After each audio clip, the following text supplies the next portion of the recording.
Here is a disturbing question. What if the greatest threat to your destiny does not look like a monster, but looks like happiness? Most people believe that suffering is what pulls human beings off their path. We fear failure. We fear loss. We fear pain. But across history, philosophy, and spiritual traditions, a far stranger pattern keeps appearing.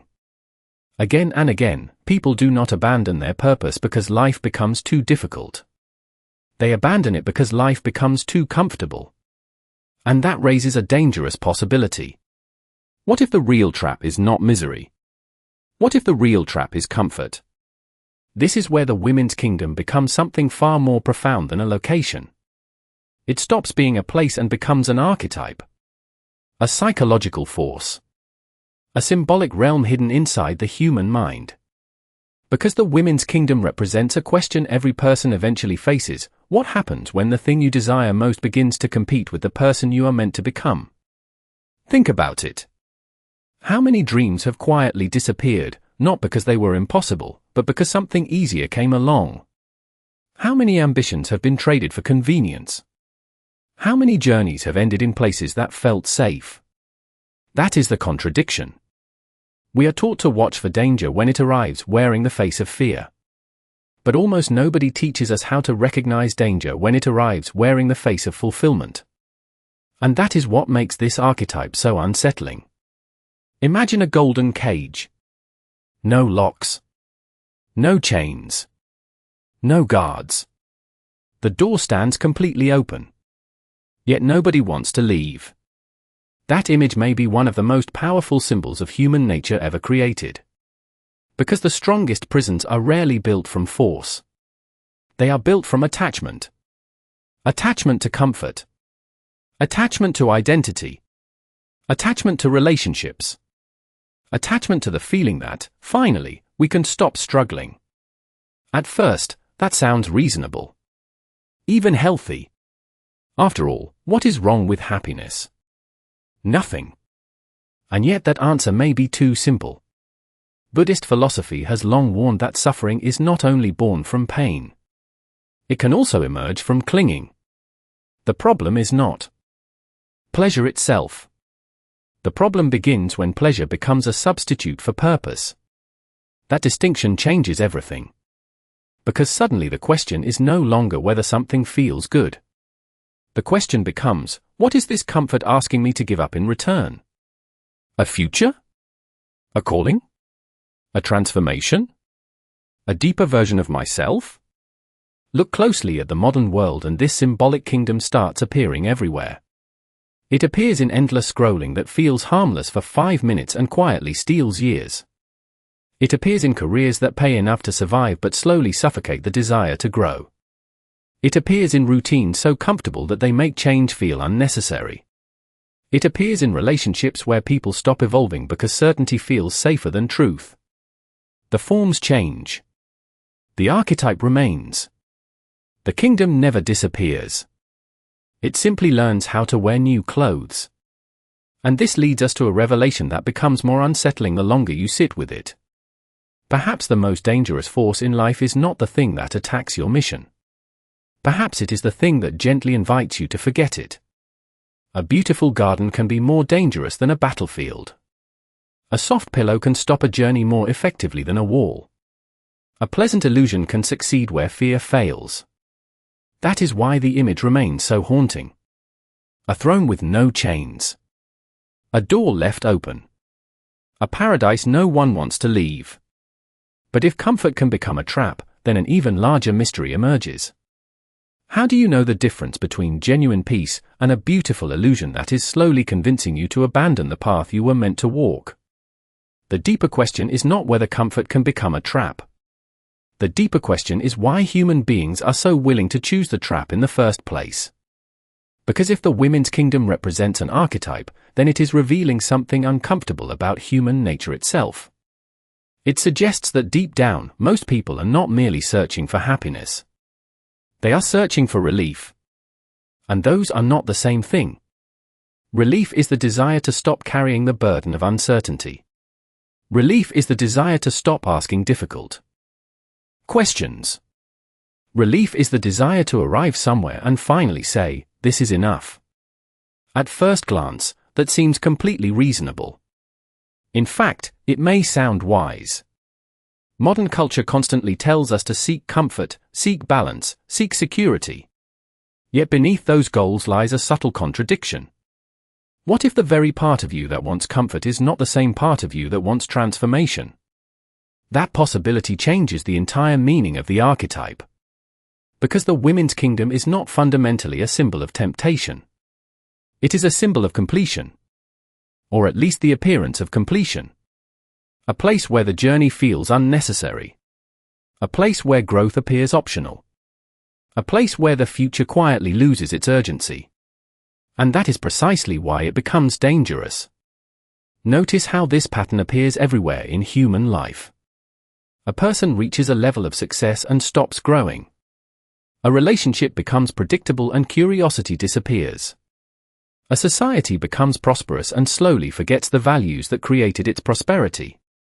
The pattern repeats at every scale. Individual. Family. Civilization. The same force is always at work. Not destruction. Not chaos. Stagnation. That is the first major revelation hidden beneath the symbol. The opposite of awakening is not suffering. The opposite of awakening is unconscious comfort. Think about a garden that is so beautiful you never leave it. At first, the garden feels like a gift. Years later, it becomes a boundary. That is one of the most important memory fragments hidden inside this archetype, a beautiful garden that slowly becomes a wall. Not because anyone locked the gate. Because the desire to leave quietly disappeared. And here the psychological reversal becomes even more interesting. Most people believe attachment means holding on to something they love. But Buddhist philosophy points toward a deeper insight. Attachment is not about possession. It is about identity. The real question is never, what am I holding on to? The real question is, who am I afraid of becoming without it? Without the comfort. Without the certainty. Without the familiar story. Without the role that makes life feel safe. Suddenly the archetype becomes much larger than a symbolic kingdom. It becomes a mirror. Because every person carries a private version of it. For some, it is status. For others, it is approval. For others, it is routine. For others, it is endless entertainment. Different forms. Same mechanism. The human mind naturally gravitates toward environments that reduce friction. Yet spiritual traditions repeatedly suggest that growth often begins where friction appears. That creates another unsettling contradiction. The things that challenge us may help us awaken. The things that soothe us may help us fall asleep. Not physically. Psychologically. Spiritually. Existentially. And once you see that pattern, another memory fragment emerges. A throne with no chains. No prison walls. No guards. Only a silent invitation to stop moving. The throne is not the trap. The decision to remain seated is the trap. That distinction matters because it shifts responsibility away from the world and back toward the individual. The danger is not outside. The danger is the part of ourselves that desperately wants the journey to be over. And perhaps that is why this archetype remains so relevant in the modern age. Today, entire industries compete for one thing, attention. Not by threatening us. Not by forcing us. But by making stillness feel easier than purpose. By making distraction feel safer than transformation. By making comfort feel more attractive than growth. The kingdom changes its appearance, but its psychological function remains exactly the same. Which leads us closer to the central mystery. If attachment is not created by the object itself, but by something inside the human mind, then perhaps the real danger was never the beautiful kingdom. Perhaps the real danger was the hidden force within us that wanted the kingdom to be true. And if that is the case, then a far more unsettling question begins to emerge. What if the greatest obstacle on the path is not something we encounter, but something we carry with us wherever we go? I want to push the mystery one step further. What if the hidden force we carry is not attachment itself? What if attachment is only the symptom? Because if we look carefully, attachment always points back to something deeper. Something more uncomfortable. Something that most people spend their entire lives trying not to see. Fear. Not the obvious kind. Not the fear of danger. Not the fear of failure. A much quieter fear. The fear of emptiness. The fear that without the things we cling to, we may not know who we are. This is where the archetype begins to reveal its shadow function. At first, the symbolic kingdom appears to offer fulfillment, stability, belonging, meaning. Yet beneath the surface, it may be serving another psychological role entirely. It may be protecting us from confronting ourselves. And that changes the conflict completely. Because now the question is no longer whether comfort can distract us. The question becomes, what is comfort helping us avoid? That is a far more dangerous mystery. Human beings often assume they seek pleasure because pleasure feels good. But what if pleasure is sometimes used as a shield? A shield against uncertainty. A shield against loneliness.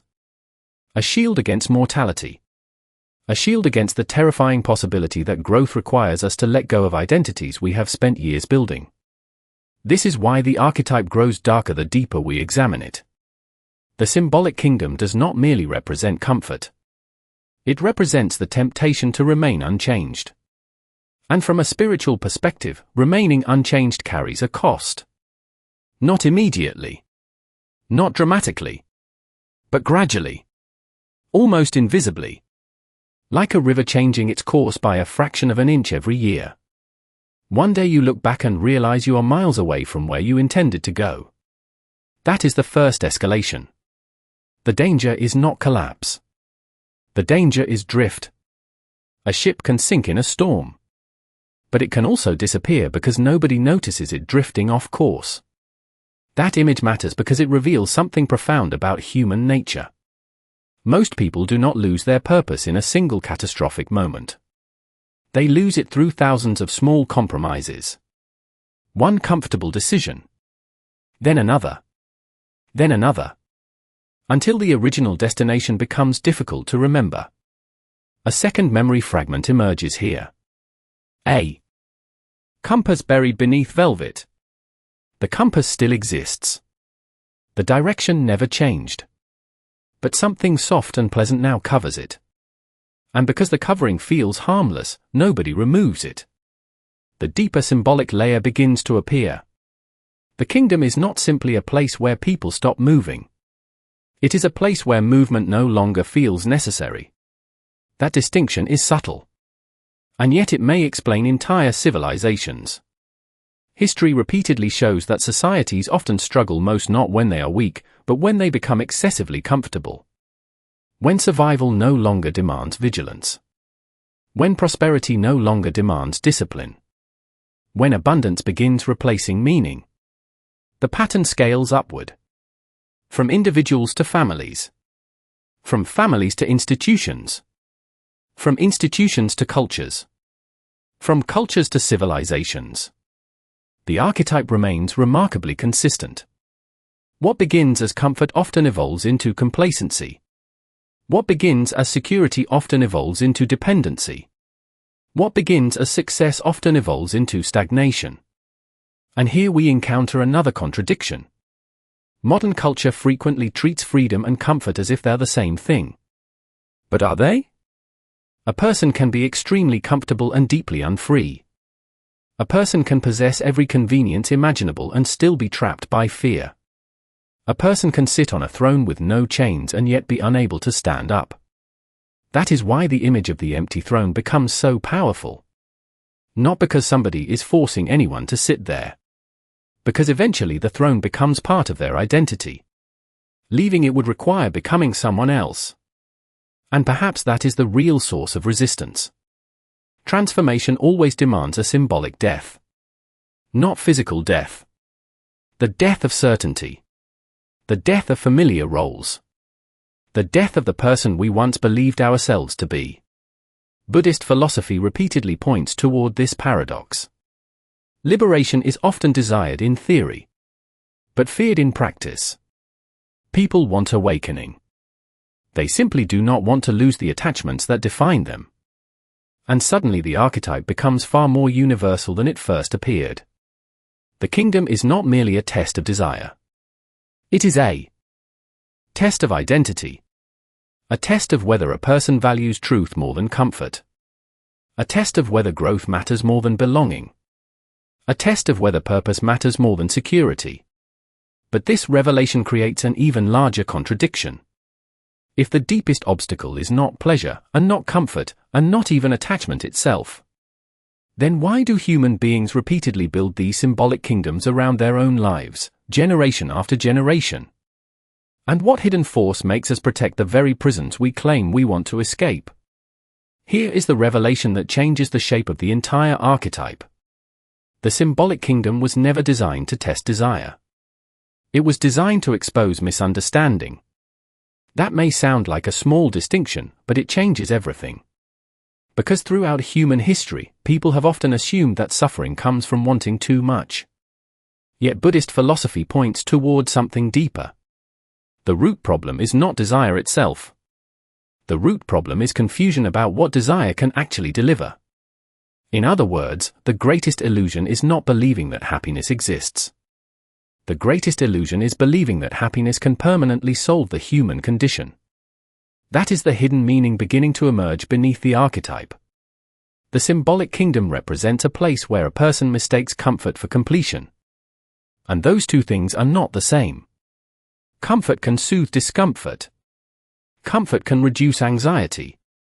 Comfort can create stability. But comfort cannot answer the deeper questions that gave birth to the journey in the first place. Who am I? Why am I here? What is worth dedicating a life to? What remains when everything temporary disappears? Those questions survive every comfort. They wait patiently beneath the surface. And eventually they return. This is why the archetype carries such extraordinary psychological weight. It reveals that human beings often seek solutions at the wrong level. We try to solve spiritual hunger with emotional satisfaction. We try to solve existential uncertainty with material security. We try to solve questions of meaning with questions of comfort. The result is not fulfillment. The result is postponement. A third memory fragment appears here. A man sitting beside a full table while quietly starving. Not physically. Spiritually. Surrounded by abundance. Yet still searching. Because abundance and meaning are not identical. This is the revelation hidden inside the symbolic structure. The kingdom does not fail because it lacks beauty. It fails because beauty cannot perform the role that meaning was meant to perform. And this pattern extends far beyond individuals. It scales upward into entire societies. A culture can become wealthier while becoming more confused. A civilization can become more connected while becoming more isolated. A population can gain endless entertainment while losing a sense of purpose. The contradiction grows larger as the scale increases. What appears to be progress on the surface can sometimes conceal stagnation underneath. And that introduces another symbolic reversal. The opposite of poverty is not wealth. The opposite of poverty is enough. The opposite of confusion is not information. The opposite of confusion is wisdom. The opposite of suffering is not pleasure. The opposite of suffering may be understanding. That distinction matters because it shifts the focus away from external conditions and toward inner perception.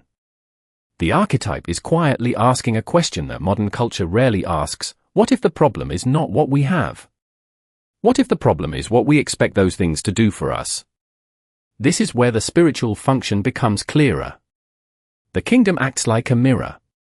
Not because it shows people what they desire. Because it shows people what they believe desire can accomplish. And that belief determines everything. Two people can stand inside the same beautiful environment. One sees gratitude.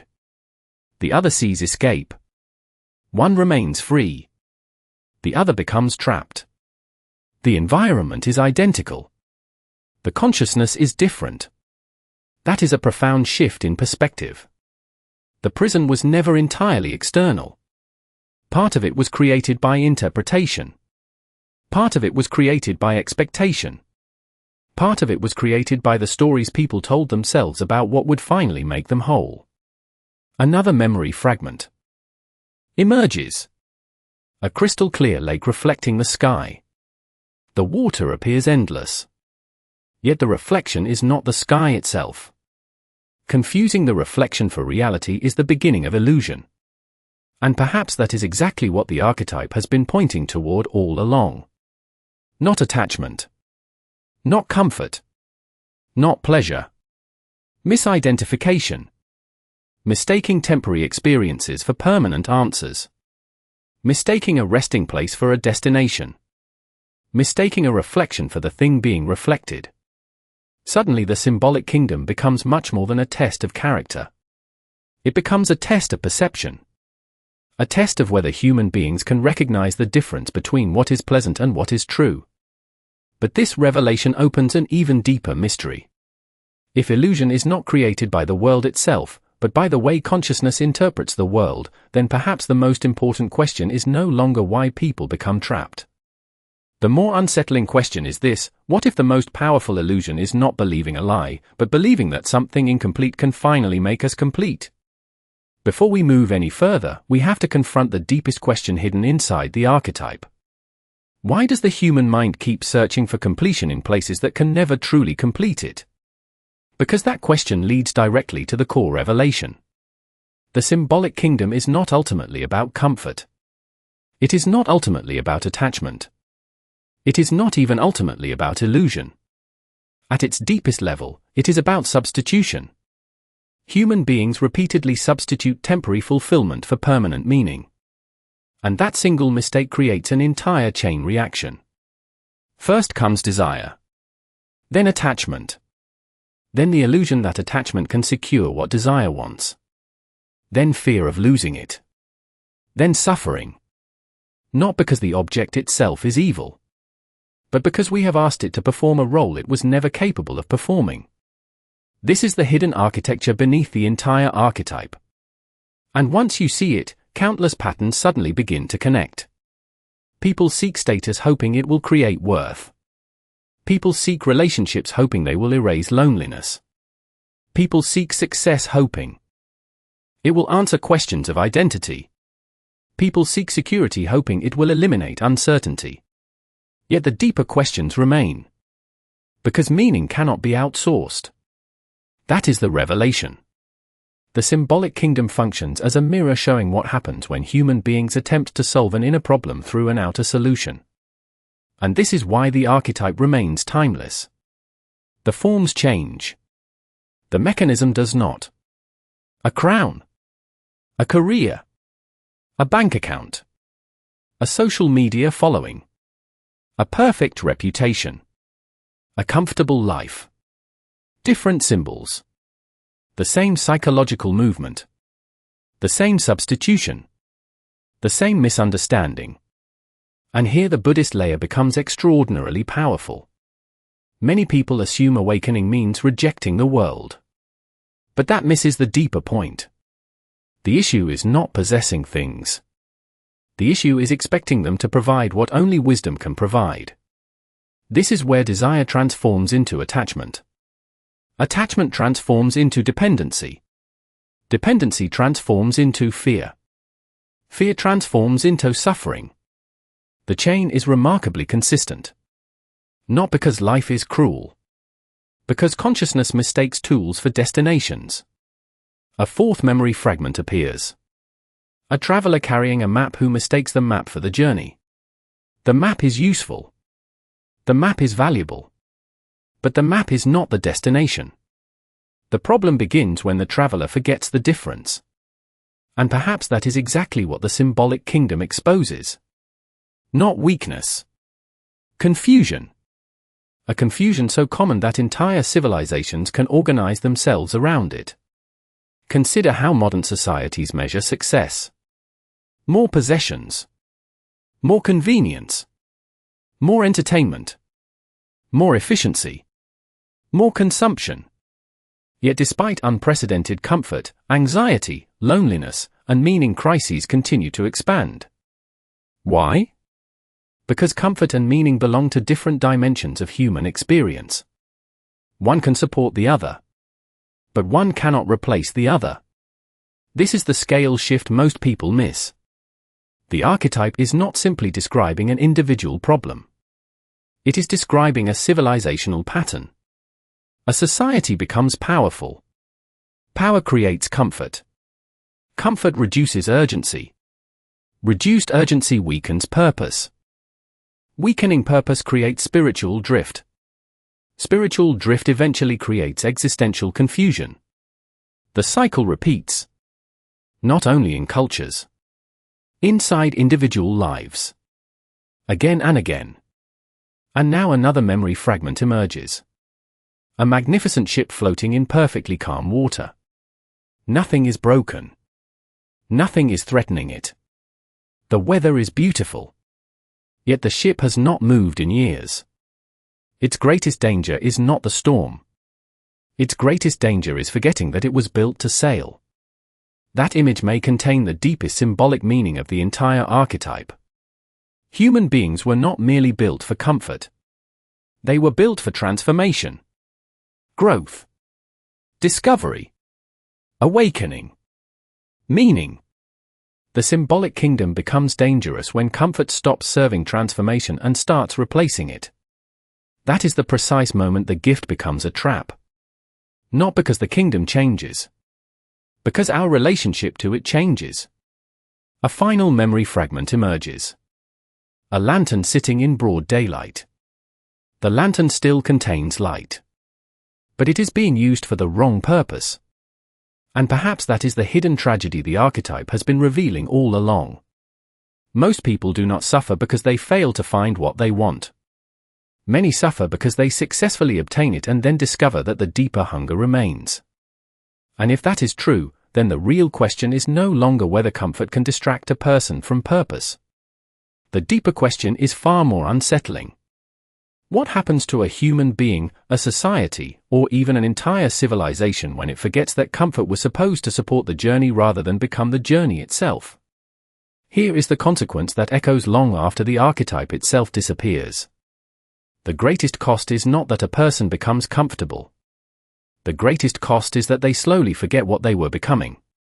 That distinction matters because the consequences of this pattern rarely arrive as dramatic disasters. Most of the time, they arrive quietly. A life still functions. A career continues. Relationships remain intact. Society keeps moving. Everything appears normal from the outside. And yet something essential has been lost. Direction. The symbolic kingdom leaves behind a very particular legacy. Not destruction. Drift. Not collapse. Gradual erosion. Not chains. Forgetfulness. The archetype teaches that one of the most dangerous things a human being can lose is not freedom itself, but the memory of why freedom mattered in the first place. That is the psychological consequence. When purpose fades, the mind begins searching for substitutes. More stimulation. More distraction. More achievement. More validation. Each one promising to fill a space that was never designed to be filled by those things. And because the deeper absence remains unnamed, the cycle continues. This is why the legacy of the archetype extends far beyond individual lives. The pattern reproduces itself across generations. Parents pass assumptions to children. Institutions reinforce them. Cultures normalize them. Entire systems emerge around them. A society that forgets the difference between comfort and meaning eventually begins reorganizing itself around comfort alone. And that creates consequences that are difficult to see in the moment. A fifth memory fragment appears. A lighthouse whose lamp still burns brightly. But nobody remembers what the lighthouse was built for. The structure remains. The function is forgotten. That image may capture the legacy of the archetype better than anything else. The danger is not losing the symbol. The danger is losing the meaning behind the symbol. And once that happens, something curious begins to occur. The tools designed to support human flourishing gradually become replacements for flourishing itself. Education becomes credentials. Community becomes networking. Wisdom becomes information. Purpose becomes productivity. Connection becomes visibility. The outer form survives. The inner essence weakens. The scale of the consequence keeps expanding. At the level of the individual, people experience a quiet sense of emptiness they cannot explain. At the level of relationships, people become surrounded by connection while feeling unseen. At the level of institutions, efficiency begins replacing meaning. At the level of civilization, prosperity can coexist with profound existential uncertainty. The contradiction becomes larger and larger. More options. Less clarity. More convenience. Less direction. More comfort. Less understanding. And perhaps this explains why the archetype remains remarkably relevant in the modern world. Today, entire industries are built around reducing friction. Everything is faster, easier, smoother, more personalized, more comfortable. Yet one question refuses to disappear: why do so many people still feel lost? The symbolic kingdom offers a possible answer. Because reducing difficulty is not the same thing as discovering meaning. A sixth memory fragment emerges. A road paved so perfectly that travelers stop asking where it leads. The road itself becomes the focus. The destination disappears. That image reveals a civilizational danger. Human beings can become so skilled at improving the conditions of life that they forget to ask what life is for. And when that question fades, the consequences extend beyond economics, politics, or culture. They become spiritual. Because spiritual drift rarely announces itself. It appears as busyness without purpose. Consumption without fulfillment. Achievement without transformation. Motion without direction. The legacy of the archetype is therefore not a warning about pleasure. It is a warning about unconsciousness. Not the unconsciousness of sleep. The unconsciousness of forgetting. Forgetting what matters. Forgetting what is enough. Forgetting what cannot be purchased, accumulated, optimized, or possessed. And that may be why the deepest memory fragment of all is still the simplest one. A magnificent ship resting in calm water. Beautifully maintained. Perfectly safe. Completely still. The tragedy is not that the ship is damaged. The tragedy is that it was built for the open sea. And yet even this consequence leaves one mystery unresolved. If human beings repeatedly drift away from meaning, if societies repeatedly confuse comfort with fulfillment, and if civilizations repeatedly forget why the journey began, then perhaps the final question is not how to avoid the trap. Perhaps the final question is far more profound. What allows certain people to remember their purpose even when the entire world is inviting them to forget it? Here is what makes the archetype endure long after the symbolic kingdom itself fades from view. Its true legacy is not a warning about comfort. Its true legacy is a reminder about remembrance. Because perhaps the defining struggle of human life is not learning something new. Perhaps it is remembering something ancient that we are constantly tempted to forget. The human being is a strange creature. We search for freedom and then build identities we become afraid to leave. We search for truth and then cling to explanations that make us feel safe. We search for meaning and then become distracted by the tools that were supposed to help us find it. Again and again, the same pattern appears. Not because people are weak. Not because people are foolish. Because consciousness naturally gravitates toward what is immediate, while wisdom requires attention to what is essential. And that may be the deepest spiritual meaning hidden beneath the entire archetype. The challenge was never simply to continue a journey. The challenge was to remember why the journey existed. A beautiful garden can become a wall. A throne can become a prison. A perfectly calm harbor can become a place where ships forget the sea. Those images linger because they point beyond a single story and into something universal. Every life eventually encounters its own version of them. Not necessarily as a place. Not necessarily as a person. Sometimes as a belief. Sometimes as a habit. Sometimes as an ambition. Sometimes as a fear. Sometimes as a success. The form changes. The question remains. What are we allowing to define us? Because whatever defines us eventually directs us. And whatever directs us eventually shapes our destiny. This is where the archetype touches something profoundly human. Most people assume transformation happens when new things enter their lives. But often transformation begins when an illusion quietly loses its authority. When a person realizes that security cannot replace meaning. That achievement cannot replace purpose. That belonging cannot replace self-understanding. That comfort cannot replace awakening. Not because these things lack value, but because they were never meant to carry the weight we placed upon them. A final memory fragment emerges. A traveler standing at dawn. Behind him is a magnificent city. Ahead of him is an unknown road. Nothing is forcing him to leave. Nothing is pulling him forward. The decision belongs entirely to him. That image may represent one of the deepest truths about human existence.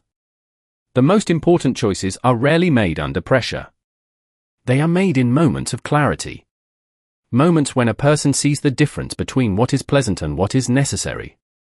Between what is attractive and what is true. Between what comforts the self and what transforms it. From a Buddhist perspective, awakening is not the destruction of desire.